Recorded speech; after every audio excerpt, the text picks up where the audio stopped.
Satnam, everybody. So before we get started, I just want to kind of give you the energy that we're going to play with and work with today. So yesterday was the full moon in Taurus. And in India, every time that full moon comes, either it'll be at the end of October, beginning of November, it's when they celebrate Guru Nanak's birthday. And what does that have to do with what we're about to do? Everything.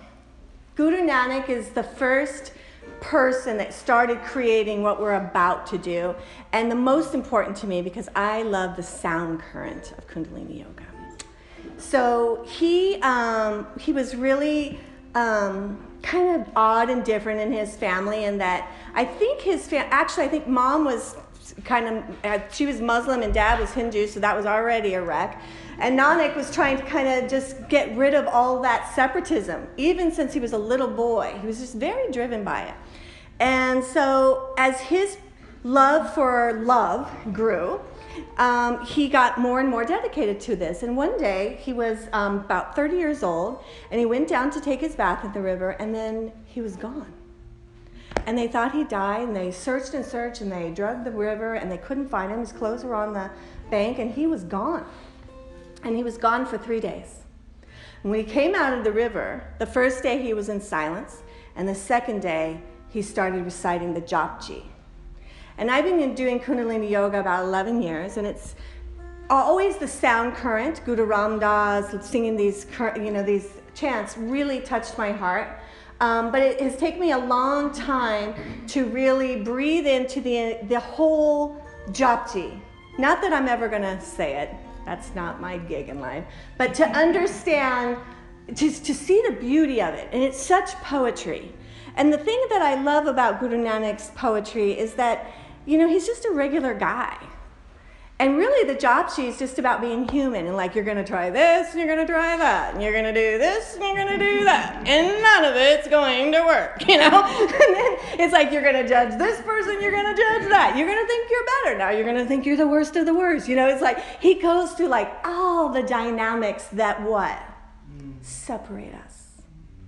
Until he gets to the point where he can't be separate anymore. And that is so beautiful because he starts with that and he ends with it.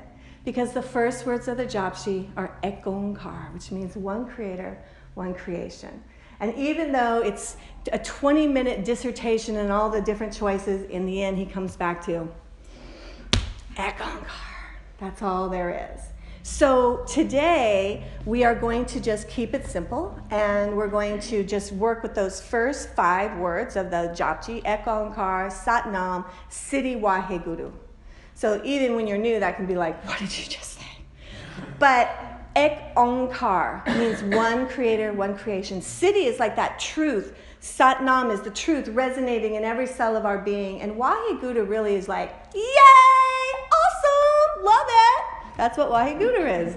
Just when anyone asks you, just do that. Woo! And you'll hear the word guru, guru, guru a lot.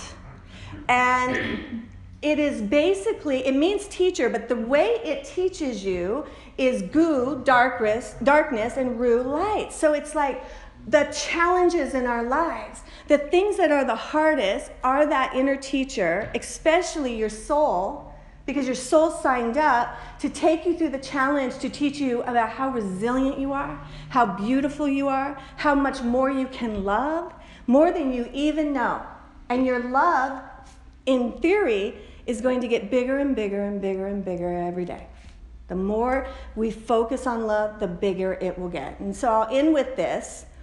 This whole part of Kundalini is called the Shabad Guru. And Shabad really means to disarm the ego. We can't not have it, but the Shabad could disarm it so that you can have the experience of moving from darkness to light, right? Because we all know when we're hey, I am right, I'm going to be so right on this that I'm just alienating everyone around me, right? So it doesn't work. The other part of the Shabad Guru is understanding the power of the mouth and the tongue. All animals can make vowels. Ah, ee, ah, oo, that.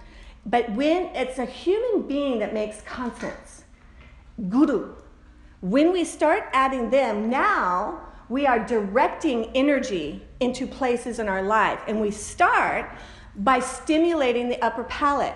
The first direction of that energy is going da-da-da-da, right here in the front. Especially with these mantras, you're going to find Ekon, Kad, Guru, Prasad.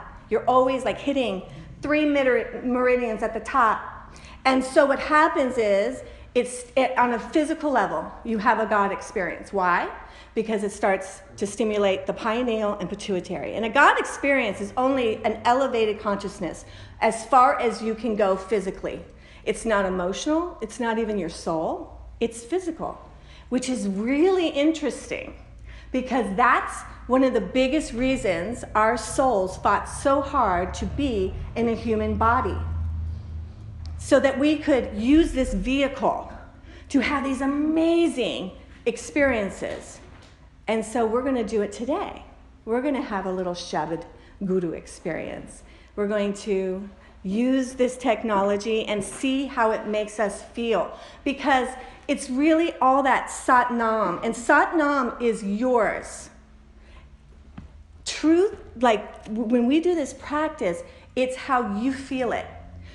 What you'll feel is truth, and what I feel will be different. But it will be perfect for both of us. And that's what's really, it's like I was talking to one of my friends who has, her son is actually a priest. And it's like the Catholic Church and the synagogues, they're empty. Because the younger generation wants to experience love. They want to experience something. And we can't get it by just listening. I think eventually people will be dancing and chanting more in churches or something. So that, well, my girlfriend, the Southern Baptist, now they do know how to have a God experience, let me just say. But it's the movement, and it's individual. And that's the gift of Kundalini Yoga, because it's going to get very, very specific with you today, so that you create an experience. And so I thought, in honor of Guru Nanak, we would do the creating self-love, so that we can be kinder and gentler, and really drop the idea of needing revenge. That one is really heavy on my heart, and it talks a lot about that in the Japji, revengelessness. And that has a way of costuming itself into a lot of things that don't seem so bad, and yet it's still pretty vengeful. So we'll heal ourselves and we'll have a great day. Then it's perfect after that, right? All right, so rub your hands together. Take a deep inhale through your nose and exhale out your mouth. Inhale deep. Exhale deeply. Bring your hands into your sternum. Press the thumbs right there and roll the shoulders back. And just have a moment of silence. Experience your energy. Check out how you feel right here, right now. Invite all of who you are into this moment. Leave behind the hustle and bustle of getting here. And draw in that part of you that extends into the future to get things done. And be right here, right now. Let's chant. Inhale.